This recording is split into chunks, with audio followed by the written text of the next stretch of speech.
1952. The good sisters couldn't figure out who we were, and they spent several recreation periods trying to decide who we were. They finally reached the sage decision that we were Alcoholics Anonymous, and we had brought in our own priest. And none of them were cured, I suppose. After the orange blossoms. Barbara, you did something? Yeah. And that same year, Father Laraona came over from the Congregation of Religious, and he was the secretary. He was the secretary. And how did he find out we were there? Somehow or other he did. And he wanted to come out to the Cenacle to see us. Well, the day he chose a time when we had just left. And we were going out to Ruth's sister's, and she had dinner all ready for us and all these great things. And we just got in her house when Father Stephen called up and told us we better come back. Well, Ruth's sister wasn't Catholic to start with, and she looked a little askance at us Catholics, and we said, "Ma, it's nice to meet you, but we have to leave." And she had cooked spaghetti special for us. We never even tasted the spaghetti. We turned right around and went back to the Cenacle so we could meet Father Laraona. But the good sisters thought he was coming to see them. And they were all prissied up, you know, waiting for him. And he walked right by them and came in to see us.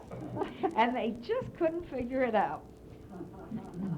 Barbara said her sister never had any friends. Yeah, Ruth. I mean, Ruth. Yeah. Oh, well, that's true of my sister-in-law. She never has either. That was a very important visit for us. We struck up a friendship with Father Laraona, who later became Archbishop and then Cardinal Laraona. And the acquaintance, of course, as I say, continued. It so happened that before he was made Cardinal, but it was already an Archbishop, the Opus Dei, which at that time was considered to be a secular institute but doesn't consider itself anymore, they took advantage of the National Council of Catholic Men's program, which was a series of at least 6 talks on a Sunday morning at 10 o'clock on CBS. And each one of those Sundays would depict or make a presentation concerning one of the forms of life of total dedication, mostly religious forms of religious orders or congregations. But in the program, one Sunday, the last of this series, was to be devoted to explaining the life in a secular institute. And so the man on the committee of the National Council of Catholic Men, who was responsible for running this, asked me whether or not I would help them in the program. And I told him, well, let us know what your design is or your plan so far, and then we'll talk about it. So we said, we'd like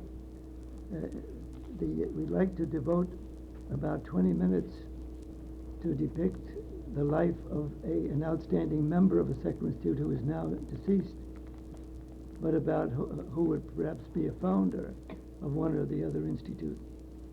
That's what we'd like to do. He said, we'd like you to introduce the program, then we make the presentation of this life of a member of a secular institute, deceased, and you come back in the end again and sort of draw it together and finish the program. And so I said, well, I have somebody in mind whose life would fit in very well. I was thinking of Armida Borelli. And I mentioned that to him, and he said, well, have you got a man? And I said, well, does it make a difference? And he said, well, I think it'd be much more unusual if they had a man who lived that kind of a life. And so if there is such, we'd like to do that. And I said, well, there was one who was the founder of Opus Dei, is a man, but I still think this one of Armida Borelli would make a good one. He said, let's investigate the other one first. So he did. And he got in touch with Opus Dei, which at that time already had a small house here in Washington. And through that, the man asked me if I would want to draw up the outline of the life of founder of Opus Dei. And I said, well, since they have a place here, they would be the ones to do it. It would be more authentic. I'd have to find out some of the facts myself. Later on, he came to me and he said, I guess we've got that presented. They really did a good job, really a good job. And the program went off well. I was no sooner off the air, and I got a telephone call from someone saying I was ready to go to Mass on Sunday, and this program came on. I thought, I'll just listen to see what it's about, and then run to church. They said, when we saw you there in the brown robe, we decided to go to a later Mass. That's what they said. And so they listened to the whole program. First they had ever heard of a secular institute. But in 1958, this is jumping a little far ahead, when I got to Rome, the same Father Archbishop Laura said to me, I'd like to talk to you about a program that was had in America. And so I said I'd be glad to talk to him about it. It turned out to be a question concerning that particular program. And here I was denounced to the congregation of religious. He didn't believe the story he heard, but he thought someday he'll try to find out from the person involved what did happen. So he said, you were denounced as having interrupted or interfered with the program by putting on your version of the life of this founder of Opus Dei. And I said, I'm sorry, that is not the right version, because I don't even know enough about his life. So I gave him the facts. He said, well, thanks very much for telling me, because it was thought to have been very bold on your part to do that when it didn't pertain to your institute. And I didn't believe, because I had known him before that, didn't believe that it happened. And he said, I'll tell the one who made a fuss about it that it's all wrong. But we had little difficulties with Opus Dei from time to time, and that was one of them. But you mentioned Laura Ola, and that's what brought that back to mind. Well, Kay was the next one to be received in the Institute, and therefore the next one to be professed. And the year she was professed, Father Stephen was in Europe. So he thought it would be very nice to call her from Italy on the day of her profession. And he called up at New Brunswick, and every religious of the Cenacle in the convent came down to hear the conversation. I guess they had never had a phone call from Italy before, and they all crowded around in the room. It was the most public private phone call you've ever seen. It was from Laverna, too, Mm-hmm. you know, where Francis received his stigmata. We had a good connection. I could hear Kay very well. Kay, They all stood there and listened. They thought it was just wonderful. but I think the story of Stella's vocation bears a little telling, because Stella's heard it, so I don't imagine that it would be censored, since she's heard it before. Stella was... What? I think I have. Yeah. I Well, think you have I've- heard it before. I think I've heard it before. Well, we experienced it together. The time had come for those, you know, who were interested in joining the Institute. It came close to the time for a presentation to be made. And Stella at the time was over what was considered the outside limit of the age. But I knew from our acquaintance with her, we were on pilgrimage, that she was quite interested in what the others were doing, and that if she could become a member, she'd probably be delighted to become one. So Stella and I went off to get an ice cream cone in a little outside, what would you call it? Something like at the piazza in Wayside well, an ice cream parlor on the outside, right under the Leaning Tower of Pisa. And we looked at it every once in a while, make sure it was not going to lean on us at that time. And then we did talk seriously, and it became very clear that she would be delighted to become part of this. But, you know, we had to explain just what the situation was, and that we'd do what we could, but we'd have to leave the rest in God's hands. And so anyway, it was proposed to Father Gemelli, and he said, it's true that in Italy, a person who is beyond what's called the constitutional age is not received, because if we made one exception, we'd have to do it to something like 100 groups. So that's why we don't do it. But he said, you're just starting in America. And since this lady otherwise has all the other qualifications, and just not the one concerning the age, which is, you know, less important than the others. Take her, accept her, I figured. That's all we had to hear. And of course, Del came in and became one of the originals, for whom we've been grateful for all that time. Maybe somebody else of the plus the original have a few memories they can think of, Okay. like Kay or Emma or The only reason I was there for light the candle. Well, I'll tell you, when we made our profession, that's absolutely right. When she was the only one who smoked and the only one who had matches. She was very necessary. You know what you could tell about Kay is how she was received in the church. In 50. Before Father and I had that little talk in that little cafeteria or wayside restaurant or whatever, the two of us went up around the Tower of Pisa, and of course it was leaning, and that is where he found out a little bit more about me. I don't know whether I was dizzy or he was.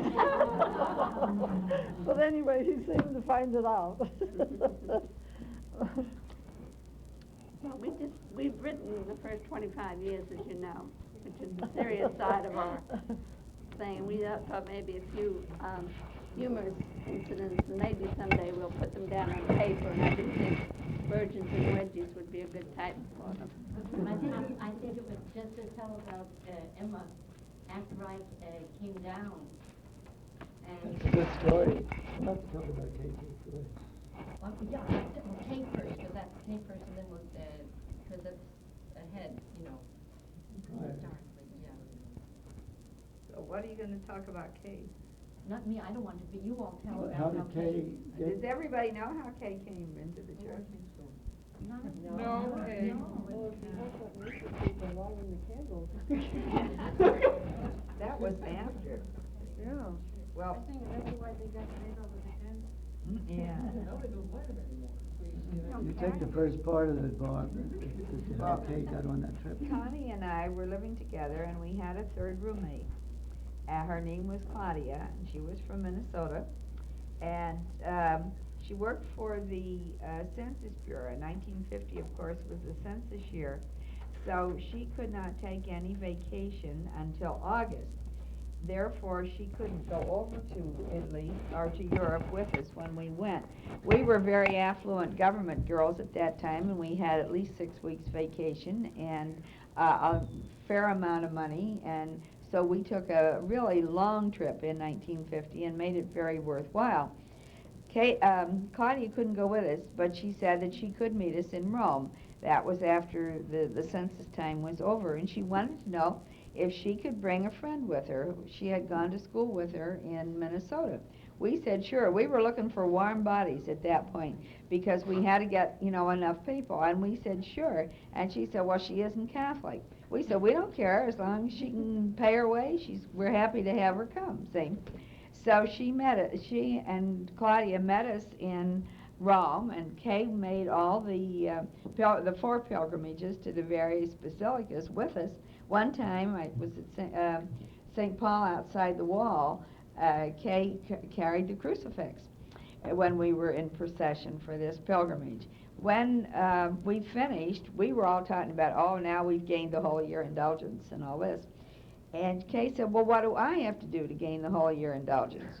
And we kind of laughed. We thought she was teasing. And we said, oh, get baptized. And we didn't really, at that moment, we didn't realize Kay was serious. But then she began asking some questions, and we thought she was serious. So when we would go bus riding, we would put her in a seat with Father. On the train. And on the Put her in train, seat too. with me once, too. Yeah. It was on And the train, a long, long ride from Rome. we had a all the way lot to of, Lourdes. brown bag lunches on these trips. Kay didn't eat then, just like she doesn't eat now. And she was our dearest friend because we ate all her extra sandwiches and everything on the trip. Yeah. They couldn't get over her in Italy because So you want to take on from there, Father? Yes, the course of instruction was given on the train from Rome to Lourdes. We had reached the end of the stay in Rome, and as Barb just suggested, this talk about indulgences was picked up by Kay, who asked that particular question that you just heard. And in response, I mentioned to her that, somewhat kiddingly, but at the same time seriously, that while she had fulfilled the condition of visiting the 4 basilicas, which she did, and one of them had actually carried the cross. I have a word about that, how that came about, carrying the cross. We were taking turns carrying candles and the cross, and because we were only a small group, but we were registered and had the full privilege of coming in with the surplice and stole and candles and all the rest. They were all taking turns, so Kay had not taken her turn at anything, and of course she wouldn't be expected to if she didn't want to, but the courtesy was offered. And when I said to her, Kay, would you like to carry the cross? She said, I have a lot of respect for the faith of all of you, and that would be a great privilege, but since I'm not considered a believer, I think I shouldn't do it in all honesty. And then I said, well, out of respect for the respect that you have for the faith, it would still be good and there wouldn't be any chicanery about that. It could be done, so she did. And while she did, I was saying a prayer that she might get the gift of the faith as we went in procession. Anyway, we got on this train, went on our way to Lourdes, and on the train I was sitting next to Kay. Kay was asking many questions, and after a number of them I thought we might as well do this in an orderly way so that the connection between one tenet of the faith and the other can be seen. So I began to take the initiative then of suggesting the line along which we might carry on the discussion. I was thinking of the regular order of the catechism, the things that you believe, the things that you need to practice, and the worship, the creed, the code, and the cult would be a more organized composition of the dialogue. And so it did work out that way. And when we got to Lourdes, it was a long ride, 18 hours. Kay said, what else do you have to do what else do you have to know or to do to become a Catholic? And I said, well, you've gotten it all in a form of a synthesis. It's complete, but of course you can go on and we could expand on this course when we get back home perhaps. But really what you've been told suffices for the time being, if you feel you can believe that. And she said she could. So together we went off to the basilica, looking for the rector of the basilica, to see what arrangements we could make for receiving her into the church. And he said, I couldn't authorize that myself personally. He said that has to be done by authority other than mine. He said, you'll have to go to the bishop of the diocese. So I asked where he lived and found out, and Kay and I went to the Episcopal residence and said we'd like to see the bishop. And there was a nun there, a sister in charge, who said, well, His Excellency has gone on a trip and he's not home, so we won't be able to see him, to talk to him. And something within me said, I wonder if he left already, if he's only going to leave. And so I asked the question, did he really leave already? As if to imply, well, we came all the way from New York and he left. And she sort of grinned at that. She said, let me see. He hadn't left, but he was dressed to go and he had his hat on and all. And he came out with a big smile. He said, what is it that brings a priest, an American lady, all the way from New York? America's New York, and they're all the way from New York to see the insignificant Bishop of Lourdes, as if, who would come to see me? So he began telling the story. And after he heard the account, he said, he took off his hat and coat and sat down, became very relaxed, apparently forgot about his train if he had any reservation, and said that many miracles happen at Lourdes. But he said conversions to the faith are of far greater importance than any of the other kind of miracles that happen. And he said, this seems to be the work of God. And so this is what needs to be done. You go to the parish priest and you tell him that I authorized the visit and authorized I consented to your petition for this lady to be received. And And so we went, we found out the church, it was where Bernadette Soubirous herself was baptized. And we thought the rectory would be right next door, which it wasn't. So we were told you can see the priest. This was around 9 in the morning. You can see him at 12 noon. They gave us an address. At 12 noon we were there and we found a blacksmith shop. We thought this must have been a mistake. But really he lived above the blacksmith shop. That was his residence. And we watched the horses being shod until he arrived. Finally, we saw this priest coming up a hill. Man somewhere in his 60s, a little portly, breathing a little heavily. And meantime, we had gone up to talk to the housekeeper, and we smelled the good soup. And she said that Monsieur l'Abbé would arrive at 12 noon. So we met him. And he was very pleased. We didn't interfere with his lunch, but he was very pleased. And he said, if at 6 o'clock, he said, at 4 o'clock, go to the procession.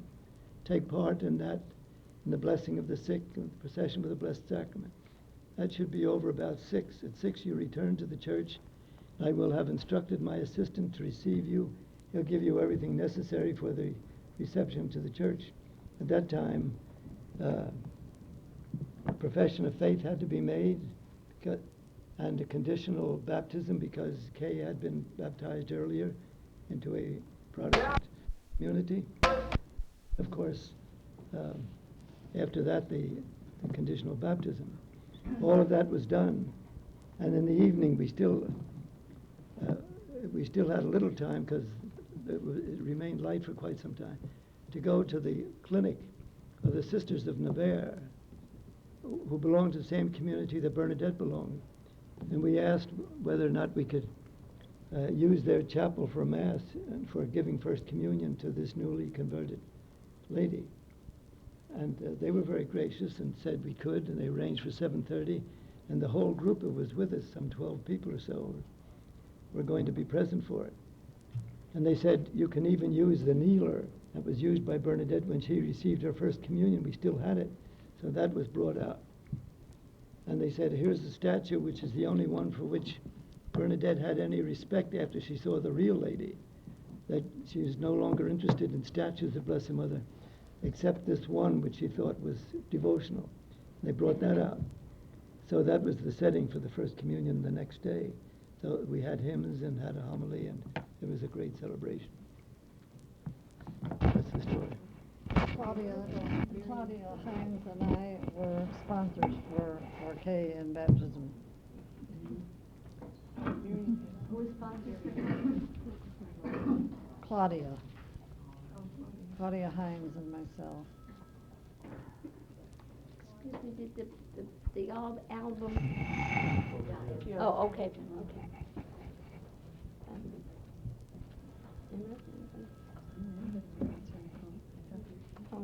I understood you're having Mass, Father, is that right? Oh, look. What in the world is this? Well, that's what they were. They warned them. That's what we were 30 years ago. Where'd you find it? Where did you find them? We can't tell. They're not Connie from... spoke about the shoe style of the day, and these are Barbara's original from the day. Where did you get them? You never tell. Box.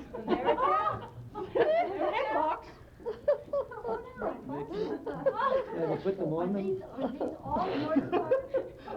Are these all mine? I didn't have a budget in those days. Father didn't know the difference. No. See, it wasn't much of a hat, you know. Back to the old days, Oh, boy. Miss Warfield, I think you would look lovely in this one. Yes. Oh, she was really wow. Boy. How nice. With our wedgies. With your wedgies. I'd have to see the wedgies. Well, I don't know whether we want to preserve this or not. Stand up behind. Okay. Come on, Ruthie. I can't get my veil down. It was very important to have your veil down. Oh, yes. Get down there. Yes. You have to get over next to the, on the white material, otherwise it won't, they won't show us much. Oh, yeah, all right. Okay.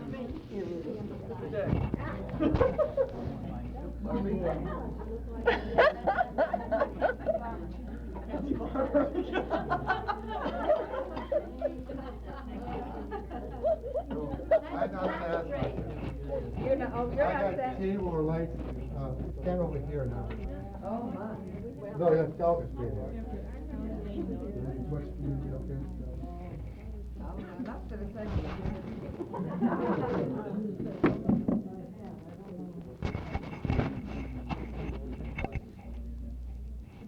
No, it wasn't. It was Barbara's hat box.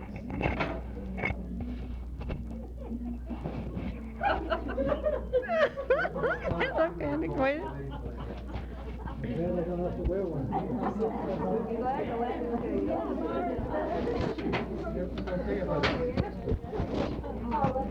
No. Enough's enough.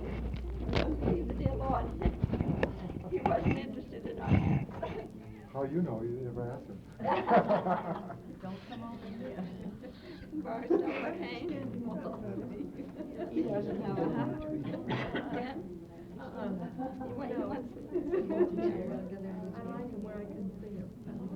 Mary, you're not quite, something's too much for that. Wow. Oh, gosh. Oh, my gosh, another one. Oh, she got it. Thank you. No, but Stella, do I let you alone? That would be really great. I think that would be really great. Yeah. I'd love to know where you got these. I thought I threw them all out. You did? I know there it is. There it is. I know it. You didn't. I know it. I saw you throw it out, and I grabbed that box out of the trash, and I put it into my locker, and it stayed there until... And I went to move my things, and I found this hat box. You looked at it the other day, rather strangely. I've been riding it in my car, so you wouldn't Give it away, invest... Barb? Yes, it does. They must have been fancy in their day, Woodward and Lothrop. Yes. I said, one day, this will be good to bring up at... You sell those the people downtown, are they still aware on 14th Street? They do. Well, would you want to take them down and sell them?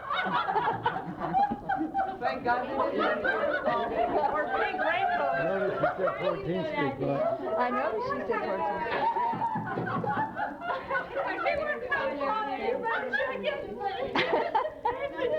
She works on 14th Street. She does. Do you want the address? Do you want the address? I You not know Washington D.C. 14th Street is the red light area. Yep. Especially around Elm, past Elm. Yep.